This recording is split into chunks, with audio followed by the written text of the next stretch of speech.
Hi friends, Vijay Raghavendra హీరోగా నటించిన Ripon స్వామి Kannada cinema Telugu dubbing ఈ మధ్య ఆహాలో రిలీజ్ అయింది. ఈ సినిమా ఎలా ఉందో చూద్దాం. రిప్పన్ స్వామి చిన్నప్పుడే ఆ ఊర్లో ఆడవాళ్లతో అసభ్యంగా ప్రవర్తించే రిప్పన్ అనే వాడిని చంపి రిప్పన్ స్వామిగా మారతాడు. చదువుకోకుండా ఇల్లు ఎస్టేట్ చూసుకుంటా హాయిగా ప్రేమించిన అమ్మాయితో గడుపుతూ ఉంటాడు. అతనికి ఒక ఫ్రెండ్ ఉంటాడు, సంతోష్. అయితే అనుకోకుండా అతను కనపడకుండా పోతాడు. అతను ఏమయ్యాడు? సంతోష్ని ఎవరన్నా హత్య చేశారా, లేకపోతే రిప్పనే హత్య చేశాడా, రిప్పన్ అనుచరులు హత్య చేశారా అన్నది తెలుసుకోవడం కోసం సినిమా చూడాలి. సినిమాని దర్శకుడు ఫస్ట్ నుంచి కొంచెం స్లోగా మొదలెడతాడు.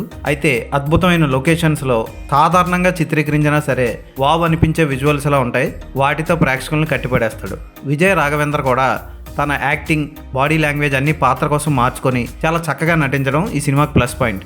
అతని యాక్టింగ్ హైలైట్ ఈ సినిమాకి. అలాగే హీరోయిన్గా నటించిన ఆవిడ కూడా చాలా బాగా చేసింది. ఆ పాత్రకు మంచి ట్విస్ట్ ఉంటుంది, అదిరిపోతుంది. సంతోష్ పాత్రధారి కూడా సూపర్గా చేశాడు. సినిమా మొత్తం అతను లేకపోయినా అతని చుట్టూ తిరుగుతూ ఉంటుంది. అలాగే హీరో ఫ్రెండ్ ఆనంద్ పాత్ర కూడా ఆకట్టుకుంటుంది. పోలీస్ ఆఫీసర్గా ఓ లేడీ పోలీస్ ఆఫీసర్ని చూపిస్తారు. ఆవిడ అసలు పోలీస్ ఆఫీసర్ లాగే ఉండదు. తేగకి పోలీస్ డ్రెస్ వేస్తే ఎలా ఉంటుందో అలా ఉంటుంది. అంటే తెలంగాణలో గేగులు అంటారు కదా, ఆ గేగులకి డ్రెస్ వేసినట్టు ఉంటుంది, కానీ చూడటానికి హాట్గా ఉంటుంది. అయితే ఈ అన్ని పాత్రలు కలిపి కథని ఎక్కడికో తీసుకెళ్తాయి. దర్శకుడు రాసుకున్న కథ సెకండ్ హాఫ్లో మరింత బిగువుగా సాగి లేయర్ల మీద లేయర్లు ఓపెన్ అవుతూ ప్రధాన ట్విస్ట్ చుట్టూ తిరుగుతూ ప్రేక్షకుడిని ఉక్కిరి బిక్కిరి చేస్తాయి. క్లైమాక్స్ అద్భుతంగా ముగించారు.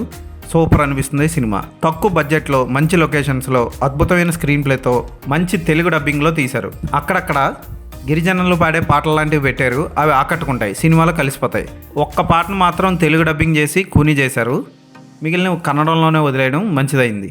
ఈ సినిమాలో అసభ్యకర సన్నివేశాలు లేకుండా దర్శకుడు చాలా డీసెంట్గా తీశాడు. ఫ్యామిలీతో కలిసి చూడొచ్చు. అయితే వైలెన్స్ ఎక్కువ ఉండడం వల్ల పిల్లలతో కలిసి చూడకపోవడం మంచిది. అలాగే ఫైట్స్ కానీ, ఎడిటింగ్ కానీ, బ్యాక్గ్రౌండ్ మ్యూజిక్ కానీ సినిమాకి కలిసి వచ్చాయని చెప్పొచ్చు.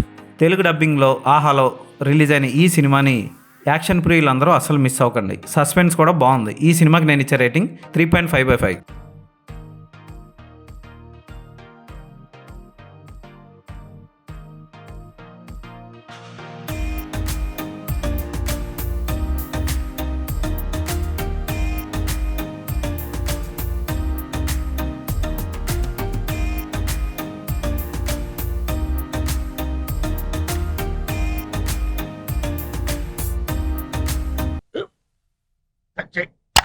మన స్కూల్ బెంచ్ లాగా ఎంత గట్టిగా ఉందోరా.